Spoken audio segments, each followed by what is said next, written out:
Foggy Bottom Line Media.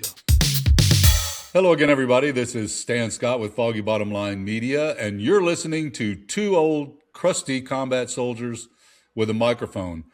We're going to keep on the Iran subject today. There's more to talk about. It's still ongoing, and it's starting to feel like one of those moments where you're reading the history books after the dust settles. In the last 24 hours, the world didn't just get more dangerous, it got more complicated. Europe told the United States no for the first time. Iran expanded its target list to include the beating heart of the global energy system. And Russia and China have stepped from behind the curtain to support Iran. So I'm joined by my co-host, Scott Konopasek. Hey, Scott, how you doing? Thanks for jumping on. And we're going to talk about Iran. We're going to lay some things out for you, including at the end, some things to watch out for. So be sure to subscribe, like, comment, and stay all the way through to the end. We'd love to know where you're listening from, especially since this is a global crisis. So Scott, let's lay out what we think is going on right now. I mentioned that the Europeans have basically said no. First time since 9/11 that the U.S. has asked for assistance, military assistance, and was rejected. So, historical diplomatic moment. The Chinese and the Russians are stepping in, apparently in a subtle way behind Iran. What are you thinking about this? Well, I think we're seeing play out what we talked about last week when we talked about what Iran's immediate goals were. I think that regime preservation being paramount. I think we're seeing that the reports that we get about threats of shooting down anyone who goes out in the streets or protests or anything just kind of reinforces that notion that Iran's going to do whatever it takes to maintain the current regime. And we talked about how they're going to laterally escalate the war and involve more people. And certainly this last week, we've seen a lot of that. This whole idea that, everyone acknowledges that Iran can't win militarily Right. against the United States and Israel. But I think we're starting to see that they can beat Donald Trump. They can defeat Donald Trump. And the very first indicator here is, Trump asking European allies. He didn't ask NATO, but he asked European allies kind of one at a time to come help out. And their response said, hey, this isn't our war. You got yourself into this. You get yourself out. We don't know what the goal is, so why would we do this? It's coming home to roost with Trump, and I think it's showing that he personally, his leadership and his administration, has really screwed things up and is really vulnerable to being defeated politically, not militarily, but politically by the Iranians. And if folks, if you need or would like to hear a specific example of their abject, amateurish failure to plan this war out to an end state that's good for the U.S., these people did not anticipate the Iranian military closing the Strait of Hormuz and choking off oil traffic through there. Not just oil, some other stuff too, right? They did not anticipate that. And in fact, they withdrew the U.S. minesweepers that have been in the region for decades for exactly that purpose, to clear the strait, withdrew them to basically scrap them. And now they need help from the Germans and the British who have minesweepers, and they're not getting it. So just a complete abject failure to anticipate what might happen. And Scott, you tell me if I might be missing something here, but it defies credulity to think that American military leaders, generals, admirals, didn't say to Trump when he told them to start this fight, hey, they're going to close the strait and you just ditched our minesweepers. Right. What are you going to want us to do about that? And we don't have the capability to basically escort ships through there, one at a time. What do you think? I mean, I guess we can segue from this into a little deeper dive into what the Iranians are doing now and what the U.S. response might be. But they've closed the strait. Minesweeper's gone. Complete abject failure to plan. You're right. Trump is beating himself in a lot of ways, right? Right. And it's really ironic. He has the most powerful military, most highly skilled, and most technically equipped military in the history of the world. And he's getting his butt kicked politically and diplomatically by the Iranians. It's not because of anything that the military forces are not doing. It's just there's terrible leadership, terrible direction. Right. And Right. the admission that they didn't even think that Iran would bomb anybody in the Gulf region, would disrupt oil production, would close the straits, is just, as you said, it's just incredulous. But, I've always thought of Trump as kind of a bully. And, now and then when I was a young kid, I would have to deal with bullies on the playground.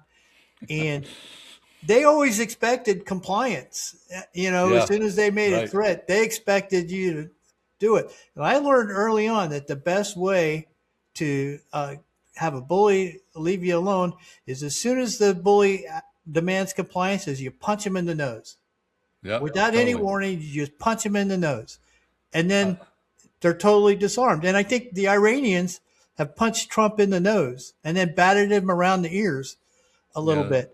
And he doesn't know what to do. He's never been treated that way. He goes and gets his buddies. Hey, I need you as backup here. And they say, oh, screw you, buddy. They figuratively punch him in the face. Yeah, they're like, I'm not getting punched. He doesn't get punched that often. He doesn't know how to deal with it. And I think Hegseth is kind of the same way. I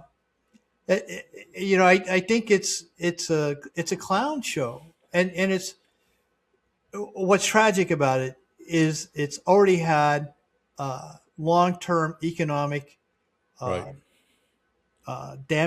long-term economic damage, but even at the personal level, it's cost millions or thousands of lives, and it's going to years of suffering to come as once it's over. And speaking of Hegseth, did you see his press conference where he's basically he's basically saying, hey, the reason we have never been successful in these kinds of fights is the rules of engagement. So we're taking the gloves off. We're going to hit them hard. We're going to hit them day and night. We're going to hit them. We don't care who dies, right? So basically, we don't care if a bunch of civilians get killed. And aside from the war crimes part, this is, let me tell you, this turns the U.S. into a rogue state, right? And, speaking of the Chinese and the Russians sort of coming in on the side of the Iranians, we know the Russians are giving them targeting data, intelligence, right?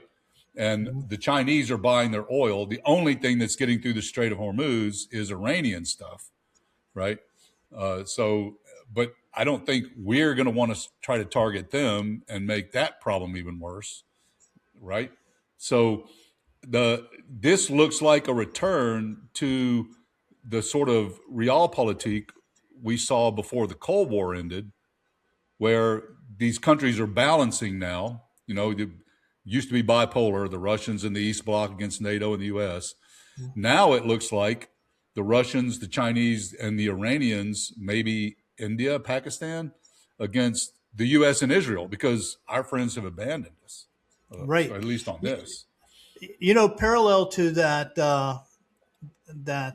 comparison to old-time balance of power, power axes comparison, is the absence of diplomatic effort or any desire to do things diplomatically. Back in the golden age of the multipolar world with the great powers balancing each other out, it was all done diplomatically. It wasn't done militarily. But Hegseth says we're doing away with all the rules. Trump says I'm only interested in punching and kicking and not interested in negotiating, not interested in any Yep. mediation. He's really put the U.S. in a corner where we're trying to punch our way out of this wet paper bag rather than ask somebody to take it off our head. Yeah. And talking about that diplomatic effort, it isn't true to say that there was no military action before the end of the Cold War, between Korea and the end of the Cold War. The Cubans were in Angola, but these were all proxy wars. You know what I mean? Where, the Russians supported the Arabs against Israel. We supported Israel against the Arabs. That's an old story. Uh, Good for another podcast down the road. But there was no, until Iraq invaded Kuwait after the end of the Cold War, there were no direct state to state wars. Right. There was no examples of a state literally attacking another state militarily, sending troops across the border, trying to conquer it.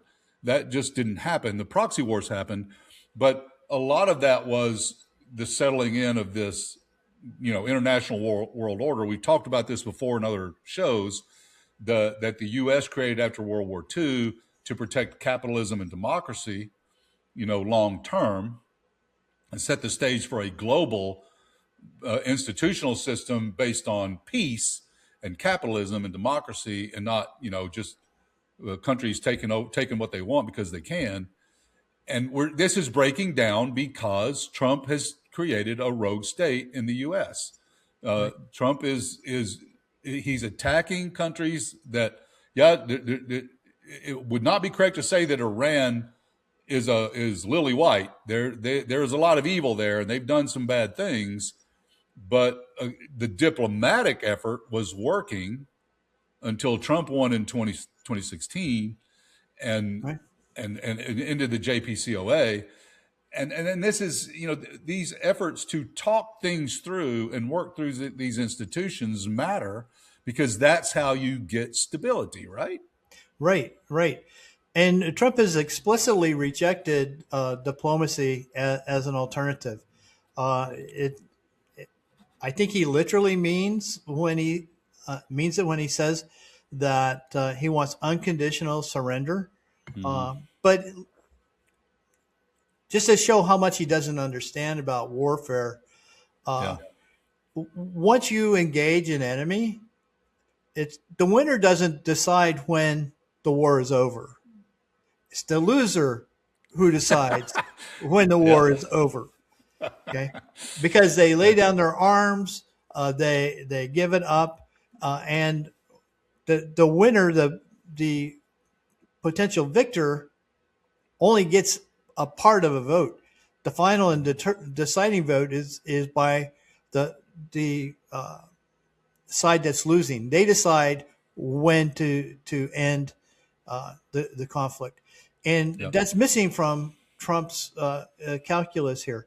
But the Iranians are they're a pretty clever, sophisticated regime here, because I think when we see the drones and the missiles fly out of Iran and hit the other Gulf states, they are intentionally and deliberately escalating this conflict to bring more pressure on Trump.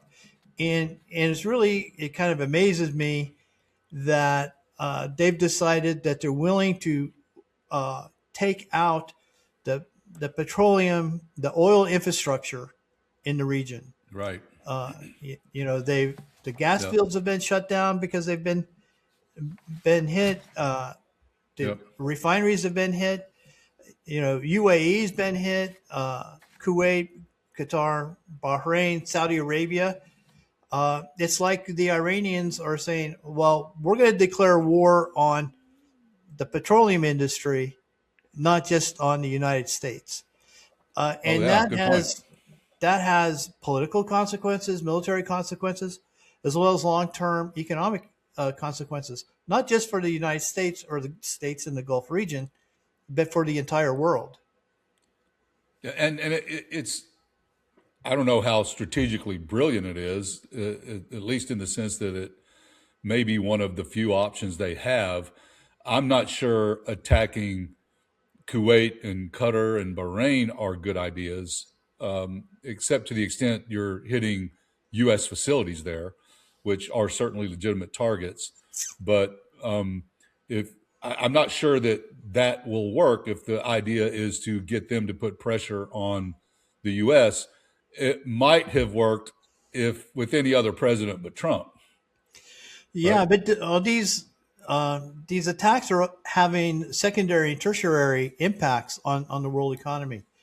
Qatar stopped producing liquid gas, Hmm. natural gas, because they can't ship it out. So they just shut down production. It's going to take months to ramp that back up.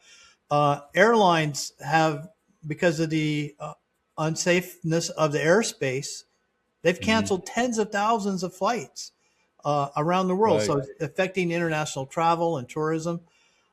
Shipping companies have decided that they're not going to use the Red Sea as a shortcut to Europe or to the United States and go through the Suez Canal because that's within range Yep. of Iranian Yep. missiles. They're going all the way around the Cape of Good Hope. I'm going around Africa, which is slowing down delivery. It's affecting our supply lines, our supply chain. Uh, and it's starting to bring inflationary pressure on the United States as well as the rest of the world. So, it not by Iran attacking the UAE, they're having all these secondary, tertiary Right. impacts Yeah. that are equally powerful and maybe arguably more powerful than uh, just burning some oil tanks. And these countries have to stop producing oil and liquid natural gas, both because they have no place to put it. The storage tanks are all full, but they also don't want to pull it out of the ground, put it in a storage tank, and then have it destroyed. Right. So, and so it takes a while to ramp that back up once these are shut down. It's not a switch you flip like a light switch. More importantly, to the extent any of these facilities are destroyed, then they have to be completely rebuilt. And that doesn't take decades, but it does take time. And the long and the short of it is that this creates a huge negative impact on the global economy, hurts everyone. We talk about the U.S. is self sufficient. We only import 10% of our fossil fuels, oil, Right. stuff like that, something like that. But what people don't realize, and listen to this carefully, folks, because if you think the U.S. is somehow shielded from an oil crisis, you need to think again because oil's a commodity. And if it's pulled out of the ground in Texas and the global price is $120, the people who pulled it out of the ground are not going to sell it to a refinery in the U.S. for U.S. use for $60. So the only way to really protect ourselves from this crisis would be to nationalize the oil industry, right? Right. Literally take it over, have the US government take over the oil industry. Nobody wants that, but that's the only solution to this that keeps us from seeing $5, $6, $7, $8 gas. I think I paid $4 the other day when I got some gas here in Virginia. I get premium, but I think it was $3 a gallon for regular, over a little over three, which is up 50 cents or so. This is going to hit people in the pocketbook. It's already created volatility in the stock market, which if you have a 401k you care about, but if you're a plumber and don't have one, that may not matter to you. It's not a good sign of how well the economy is working anyway, as you've talked about many times, Scott. Um, but this is going to hit people in the pocketbooks. You remember those Biden signs, those little stickers people put on the gas pumps with Biden pointing at the number saying, I did that. No, You're going to start I never seeing saw those with those. Trump. You never Yeah. saw those? Oh, I saw No, them all over the place. I must have gone But to the yeah, wrong places. yeah. You weren't in the eastern part of Hanover Yeah. County, but Yeah. but But yeah, you're going to start seeing little Trump stickers pointing at the number, saying I did that, Trumpflation, and this is going to hit people in the pocketbook, and this is why Iran is doing this.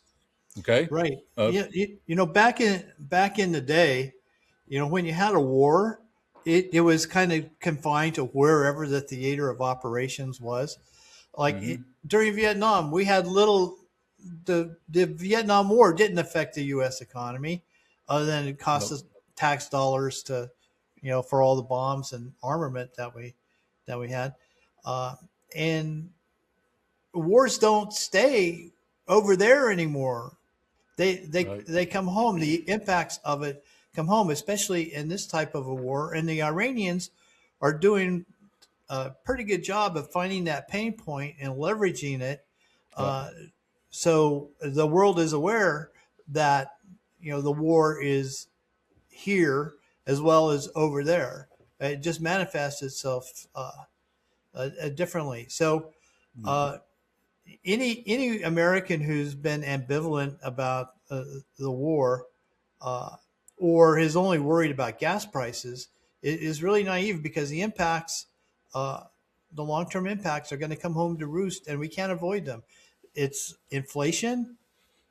Mm-hmm. Interest rates are going to stop going down. The Fed's not going to keep lowering interest rates when there's all these inflationary pressures going on. Uh, Supply chains and food production and transportation. Not so much food production, but transportation of the necessities of life. Toilet paper, apples, avocados. Uh, we're not going to be able to get them from point A to point B without exceptional cost increases. So Well, Americans need to understand that this is having a direct effect on our daily lives. and you talked about food production, but one of the commodities that comes through the Straits of Hormuz in big quantities is fertilizer. Right. And American farmers who depend on low cost fertilizer for their growing season that's about to start, they're finding out, oh, this is going to cost twice what it did last year. That's going to hit me in the pocketbook, folks. It's going to have a strong negative effect on the global economy, on the U.S. economy. We talked about stagflation a little bit last week. And we'll probably end up talking more about that once we start seeing it come, and I predict it will. But we've talked a little bit, Scott, about the Iranian strategy, what they're doing, basically applying political pressure on Trump in the U.S. Through impacts on the global economy that make basically everything we do and use more expensive. Let's talk a little bit about the U.S. and what we're doing to try to bring this thing to a halt or to an end in a way that is to our advantage or benefit. I read that we sent a Marine expeditionary group to the Gulf, maybe as many as 5,000 troops. Those are ground troops, folks. What do you think he would use those for? Any ideas? Well, we have to figure out how to open the straits so we could have free and safe transit of shipping through the Straits of Hormuz. Yeah, and how do you do that? The geography there uh, pretty much demands that, or pretty much dictates that whoever controls Karg Island, which is a very Mm-hmm. large island in the middle of the straits that's currently part of Iran, that is strategic and essential to protecting and Yeah. opening that waterway. So the question is, how do we do that? And we've talked previously that using air power doesn't seize and hold terrain. Uh, Right. it blows it up, softens it up, but you can't. Nothing's decisive without boots on the ground. So I think this is shaping up more and more to build a case for Trump to use these Marines, for example, as boots on the ground to Mm-hmm. seize key terrain or in and around the straits to try to open it up. And Right. So I mean, I've read two different possibilities for the use of ground troops. Obviously, Iran is a huge country geographically, large footprint, and a lot of it's mountainous, not armor friendly. So think Afghanistan, only worse. And it's not clear. We're not going to occupy Iran the way we did Iraq and sort of Afghanistan, even with a pretty large number of troops. What you just mentioned, Karg Island, seizing Karg Island would be theoretically possible. I'm not clear, though, Scott, on whether, first of all, there'd be a high casualty endeavor, for one thing. But I'm not super clear on whether that actually helps open the strait. Because if the Iranians still have thousands of ballistic missiles, short-range ballistic missiles, and tens of thousands of these drones, and folks, they didn't stop making them, even any more than we stopped making ours. They're still making these things. These are very cheap. So and when we shoot one of these things down, it's a $30,000 drone, and when we shoot one of them down, it costs $1 million missile to kill it, right? So think about that math. But if they have these drones in the interior of Iran, how much of Iran would we actually have to take to keep them from targeting ships in the strait? Right. It's not really doable, is it? Right. It's not, and that's why it's a fallacy to think that this war could be won militarily. We need a diplomatic solution. We need both sides to stand down.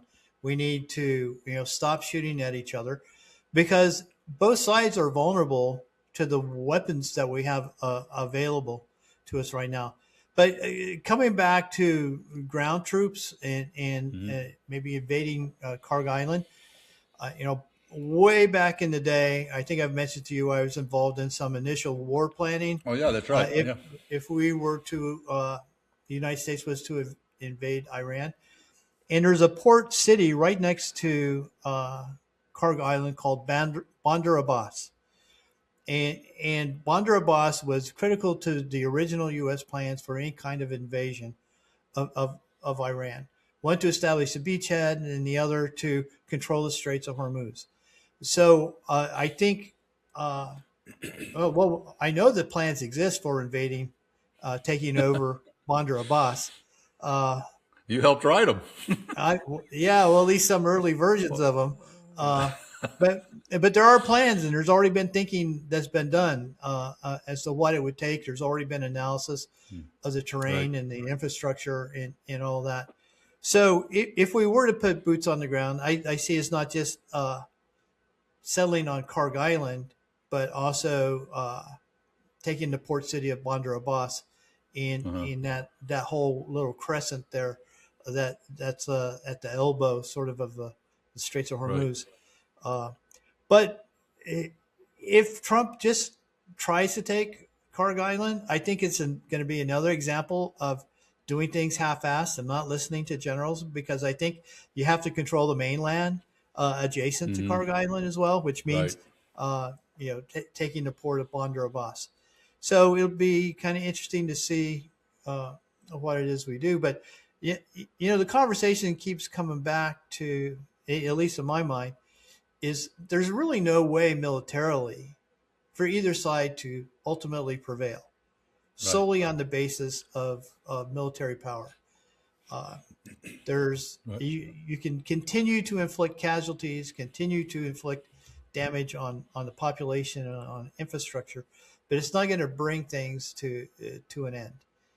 And unfortunately, I think the United States has committed itself to only this military track for ending the conflict, to the exclusion of diplomatic efforts. Because I think any diplomatic effort is seen by Trump as a defeat for him. Yep. Not necessarily the country, but a defeat for him because of the way he wants to dictate the terms of any deal. Right. He wants to pick the next leader. He wants to do whatever he wants to do. He's already taking that same rhetoric now and applying it to Cuba. Yeah, talking about diplomats, Marco Rubio doesn't seem to be a player here, and it looks like it's because um, he's talking about taking over Cuba, which we'll do a series on that too if it comes to it. Oh, But that's that'll be coming up pretty soon, I that'll be imagine. coming up, yeah, and maybe they'll do that to wag the dog and distract us from this. But but it's closer to home anyway. But Scott, they may be using one of the versions you wrote still, because we know they were using intelligence from 10 years ago when they went after that military facility and hit the school. So these guys don't seem to be updating anything since about 2016. Yeah. Well, it was a long time before that I was involved, but Right. Well, all right, so maybe that's a good segue, folks. To summarize what we've talked about so far, it boils down to the Iranians have the ability to create a huge economic slowdown across the globe, across the world. They can affect the global economy in a negative way simply by raising the price of oil and creating uncertainty about when the price might go back down again. And it's not just oil, it's liquid natural gas, it's fertilizer, there's some other minerals, some of them, sort of rare earth minerals that you need for things like iPhones that are slowed down, that are, being impacted here. So, and the U.S. has responded basically by taking the gloves off and just attacking harder. But there is no military solution to this. We need a diplomatic solution. And I don't know, Scott, maybe one way to force a diplomatic solution on Trump would be for Congress to start doing its job, right? absolutely. Here we are. We're in the biggest Middle East war in 25 years, and we haven't had any debate, no authorization, no plan. Congress is sitting on the sidelines. What the hell is up with that? It's a sign that our government is failing. Our Constitution is failing because the roles that our branches of government are supposed to play are not being fulfilled. And that's why Trump doesn't feel like he needs any diplomatic effort. That's why he thinks he's going to be able to bomb indefinitely because the Republicans in Congress haven't opposed him. And they're inclined to continue funding it and giving him money so he can do this on and on and on. Well, if you remember when both the Iraq war, the 2003 Iraq invasion, of course, Bush, he lied through his teeth the whole time, but he made a case for why it needed to be done. And there was a discussion, There was a discussion. There was a plausible case where he laid out what he wanted to do, what the end state would look like, how long that might take, and what it would cost, right? And what the justification behind it is. Weapons of mass destruction that did not exist, but he gave us a justification. Same in Afghanistan, obviously, war on terror. They were shielding the Taliban. Taliban was shielding Osama bin Laden and his boys, and they rejected our demand that they cough him up or we come get him. They didn't cough him up, so we went and got him. Took us longer than we thought, but again, we had a justification. They laid out a plan and what an end state would look like. That didn't happen this time, and Congress didn't force it. Congress has not forced it because it's controlled by Republicans. Listen to me, folks. Congress is not enforcing the Constitution here, is not enforcing oversight on Trump's war because Republicans are in the bag for Trump. Right. The Republicans control Congress. They could fix this. Right. And we've said this before, and it's worth highlighting again. It's only the Republicans in Congress who can change things. It's not Congress as an institution, and it's not a bipartisan thing. It's only the Republicans in the Senate. It's only the Republicans in the House that can exercise oversight. Republican judges. Right. And the judiciary. Extent. Yeah, we can thank Mitch McConnell and 3 decades of stacking the courts, federal courts for some of this. But you got to give him credit for a stroke of genius on that because he has strategic vision with focus like a laser beam. It was totally Yep. shameless when he said, "We're Yep. not giving Obama a Supreme Court pick." Yeah. Anyway, We're not giving. that's a whole different We're not subject giving. there. That's a whole different podcast, right? So where are we going now? Where do we go from here? Congress isn't doing anything about this. The domestic politics on this have not gotten crazy yet. There is sort of a schism on the right in the MAGA factions. We talked about this last week and week before, I think, that some on the anti-Israel faction in the MAGA coalition, they call themselves America First, but their chief complaint here is that it looks like we're doing what Israel wants us to do and not what's best for the United States. They call it Israel First, and they want us to back off on that. The other MAGA factions are supporting this, and we talked about this in the special episode on the rapture, because apparently some of these folks think that this kind of thing is necessary for Jesus to return to earth and start, God's kingdom on planet Earth. Okay. Haven't seen it yet, but that's what some of these guys think.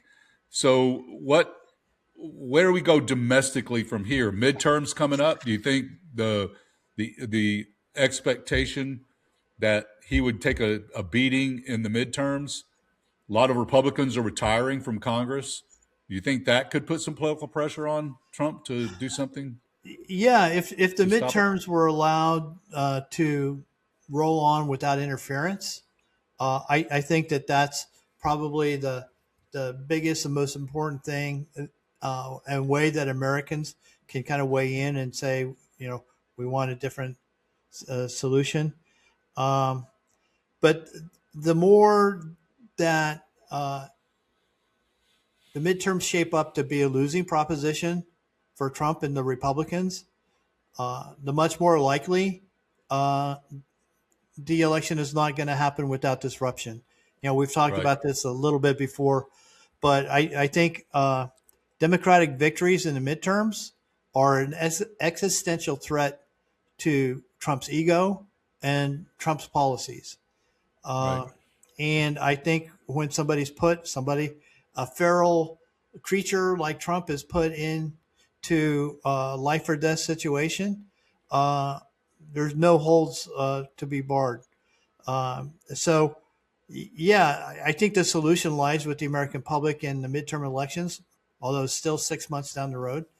Yeah. Um, but that's all on the presumption that the elections are happen without disruption, which I'm not as optimistic about as I want to be.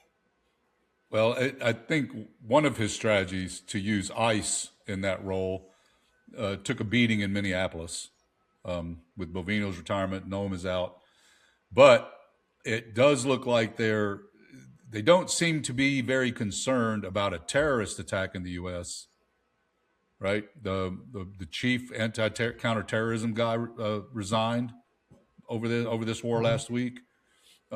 They don't seem to be doing much about it except complain that the budget discussions that about funding DHS may make the problem worse. But I think we can't completely discount the idea that in Trump's back against the wall position, uh, some kind of terrorist attack in the U.S., especially if it's a big one, would give him an opportunity to maybe invoke the Insurrection Act. I don't think it's possible to cancel elections, but it would make it possible to do a lot to disrupt them. And I've heard also that he wants amendments to the SAVE Act that would go beyond just requiring demonstration of citizenship to register to vote, but would also severely restrict mail-in voting and things like that. Right. Yeah, Which and so and ironically, it's ironic you bring up the SAVE Act because today, at Trump's behest, the U.S. Senate is debating the SAVE Act, which they know is unlikely to pass, but they want to have that public discussion and debate, and that's what Congress is focused on right now, rather mhm, than this war in the Middle East. right, Uh, yeah. Well, Congress, the founders, the people who wrote the Constitution and ratified it believed that the different branches would protect their power.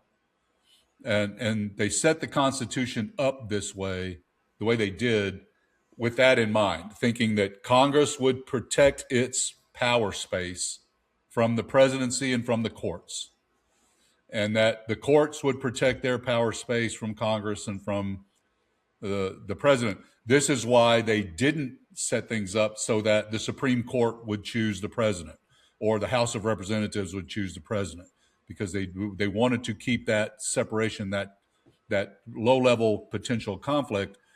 Congress has the role in Article 1 of deciding when the country goes to war. Right. And they're abdicating that responsibility now. And this will come up because, the previous wars in the Mideast, funding ran out and they needed supplemental funding. I think the first year in Afghanistan, they had $500 billion in supplemental funding just for spending on that fight. Right.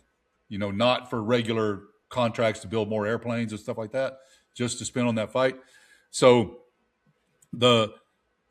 domestically, our government, our other branches of government, Congress, to a lesser extent the courts, aren't doing what they should be doing. So where does this go from here, right? Iran's hitting energy infrastructure, not really cities, although sometimes, friendly fire, you miss one. The Russia and China want the U.S. tied down. Europe wants diplomacy. They don't want war. They don't need this disruption. They have a hard enough time economically with using fossil fuels as it is. And the U.S. has no end game articulated. There's no, hey, this is what we want out of this fight, Iran. If you give us this, we'll stop bombing you, right? So I see three possible sort of futures here, Scott. Escalation, we just keep striking again and again, maybe sending ground troops to Karg Island, right? It's a stalemate. We can't really dislodge Iran from what they're doing. They keep the strait closed for a month. The 3 weeks you talked about passes, and this starts to hit, that Mr. Global said, right? Right. Or there's some kind of diplomatic pivot, and the U.S. is eventually forced to negotiate. Your thoughts on those? What do you think is the most likely? Well, I think the U.S. loses if we continue to escalate, as well as Iran and as well as the other countries in the region and the world economy. Same with the stalemate. The longer Iran can continue sowing this chaos in the region and disrupting oil production and oil transport and oil supplies, the more they win and the more the United States loses. As much as Trump wants to punch his way out of this, I don't see that as being a viable solution. Diplomatically, I think that's where the answer, if there is an answer, lies. Trump is not inclined to negotiate. That's a losing proposition for him personally, even though it's a winning proposition for the United States and American taxpayers. But here's an interesting scenario. The Europeans negotiate a solution. They play that deal maker, third-party broker role that the United States has often played and Trump has tried to play in conflicts that they're not directly involved in themselves. Right. And I think it's possible that the Europeans could try to craft a diplomatic solution by negotiating with the Iranians and the Chinese and Russians and whoever else they need to, and bring it to the United States, because there's no indication that we're inclined to do that.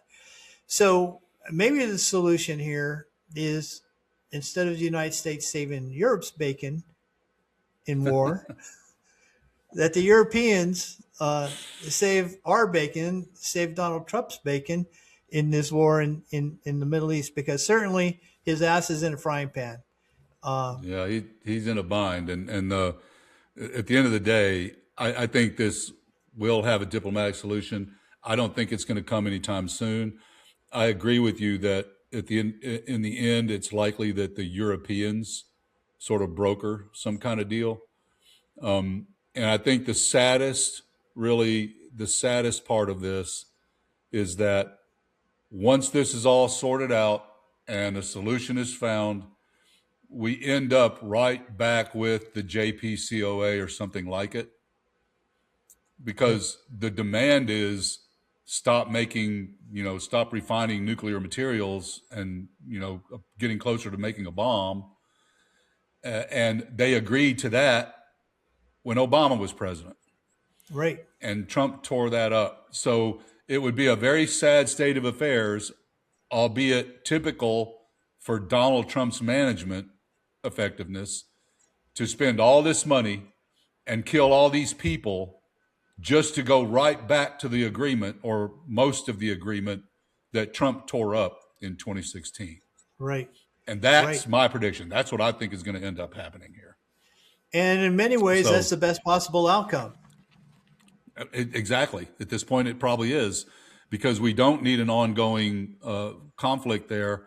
I think the Israeli goal of taking Iran off the table as a geopolitical actor, military actor, is a worthy one for Israel, but you can't expect Iran to accept that willingly, because they have their own national security concerns from Israel, right? And it just seems like, it just looks an awful lot like both Israel and the U.S. are using this conflict to distract us from other issues. Won't say Epstein files, but that's what this looks like, at least in the U.S. case. Israeli politics, who knows? Netanyahu is under the gun there too, so maybe he needs to have a big enemy to fight in order to protect himself as well. I think you're onto something there, because Bibi Netanyahu he's under indictment for corruption in everything, and the only thing that's kept him from being charged and tried and the whole thing is the fact that he's the prime minister and he's got political support, because he keeps picking these external fights that get some public support. And we could argue that Trump is in his own way trying to deflect and doing this for his own political survival. So the two leaders had decided to do this on their own without talking to anyone. Both have their political survival is at stake. Right. And it looks like the Knesset is just as ineffective as the U.S. Congress, right, with respect to providing oversight and putting a stop to this. So what does it look like, folks, as we go through this, we keep monitoring this? We laid out 3 possible scenarios for the next few weeks. And what do we need to take a look at to try to evaluate which one of those scenarios is coming true? Yeah, we kind of need to look for we need to look for indicators for any one of those 3. So there's some things that we should probably look for in the next 72 hours and the next week. Does Iran continue to escalate the regional kinetic conflict by hitting Qatar's northern oil fields? Do oil prices break $120 a barrel? Right. Or does Europe come back with a proposed ceasefire framework? Does Trump threaten NATO again? Does he keep going down escalating that? And do Russia and China's involvement become a little bit more visible? And are there indicators and signals that they might get a little bit more involved? Any or all of those things could happen. Yeah, right. And I think the main one to look at, in my mind, well, the two things I'd look at. I don't know if Iran will attack Qatar, but I think they'll continue a low level, maybe not further escalation, but they will continue to strike targets in the Gulf states, especially oil facilities, tankers trying to go through the strait, and maybe desalination plants. Okay. Right. So I think Iran, if they don't escalate further, they won't slow it down very much, if at all. Right. And to the extent they don't escalate, the constraint there will be what munitions do they have left? As they, I don't think we've stopped their production. They've got all this stuff buried in mountains and very hard to get to, even with our best bunker buster bombs. Even if we do know where they are, so they can continue production, but can they keep production at a level that allows them to further escalate without rationing their stuff? But to me, the big one is going to be Russia and China. Okay. Now, China will probably not get too heated up as long as they can get oil from Iran, because that's where they get most of theirs. Russia is, I would guess Putin's a little unhappy that the Ukraine has offered to help fight the drones. Did you see this thing? I got to send you a video of this. The Ukrainians have developed an anti-drone device. Uh-huh. It's an anti-drone drone that throws a net over the drone. Yeah, and kills the propellers, right? Right. And so they actually get to capture the drone and presumably reuse it. It turns it into a rock. Right? So, and if it doesn't go off, they've got one that they can shoot back. Right. So I think you're going to see Russia and China get a little bit louder because, and the thing to look at, the thing to wonder about is, to the extent this helps Russia and China, and Trump reduced the sanctions so people can buy Russian oil now, okay, which benefits Russia. So as long as this keeps Russian oil on the market, Russia benefits from keeping this thing going for months, right? So I think you'll see Russia and China. I don't think they'll step in a more formal way, like, okay, we're going to send ships and we're going to send airplanes and actually help Iran fight. But the intelligence part, let's diplomatically, we can give them diplomatic cover, things like that. And we've seen this movie before, people. We have seen this movie before in 73, the 1980 tanker war, 2003 Iraq. It's devastating to the global economy. It makes everything more expensive: food, clothing, airline tickets, housing, construction. Everything depends on petroleum.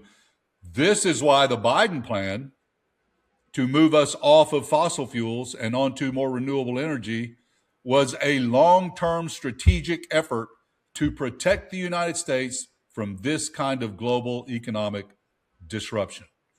Right. And Trump put an end to all that right before he created a global economic disruption.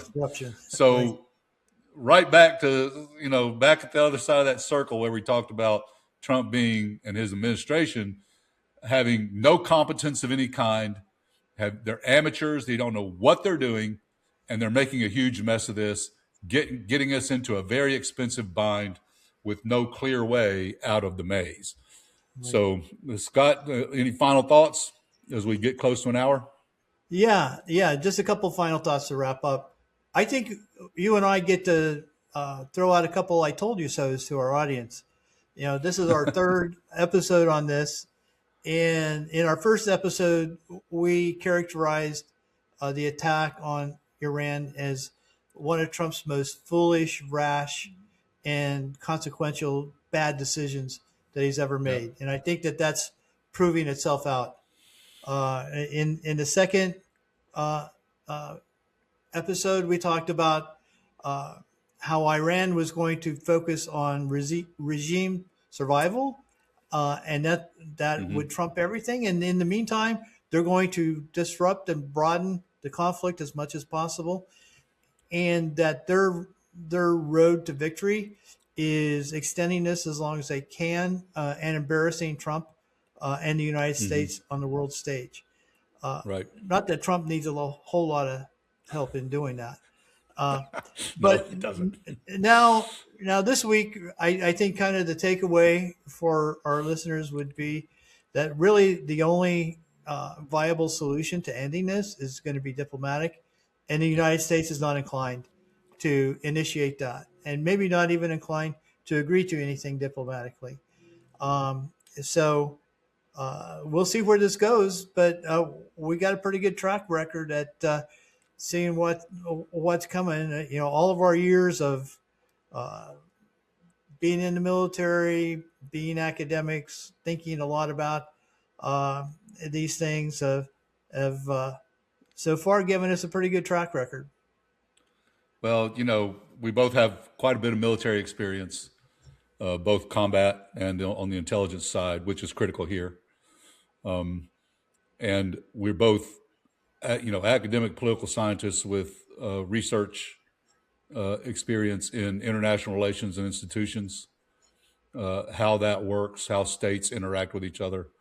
So, not to argue from authority, but that does give us a good sort of background base of knowledge to talk about these things.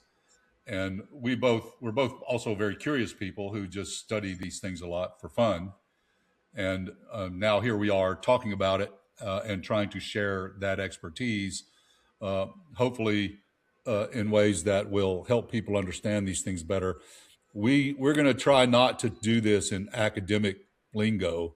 We want to talk straight to people who don't understand all this stuff very well, because you don't need to, right? You don't have to pay attention to it for your job or your family, except to the extent it affects your daily life, like this is going to, starting very soon. So we want to help folks get information that's accurate and correct. So if you think we said something that isn't true, drop a comment, let us know that. We'll do some research and obviously issue a correction if we're wrong. But we're here to try to share our expertise and get some information out there that you may not get in the mainstream media, and certainly a couple of perspectives from a couple of crusty old combat soldiers that you won't get anywhere else. So we'll stick with this Iran series until we don't need to anymore, which hopefully will be next week. Hopefully next week we can do a wrap up, right? Absolutely. But we'll keep going on this. We'll talk about some other things in some shorter videos over the course of the next weeks or so. But this is important, folks. This is an existential thing. There's been scuttlebutt about Trump talking about using a nuclear weapon. And boy, won't you see an emergency version of this show if that happens. But until next week, we're going to go ahead and sign off. This is Stan Scott with Foggy Bottom Line Media, joined by my co-host Scott Konopasek, another crusty old combat soldier with a microphone. Well, we're going to keep talking. Subscribe, like, hit the little notification button, leave a comment. Let us know what you think. Let us know what you think we can improve, and if you'd like for us to touch on something that you'd like to know more about. So with that, Scott, I guess we'll sign off. Hope you have a good afternoon. Yeah, you too as well, my friend.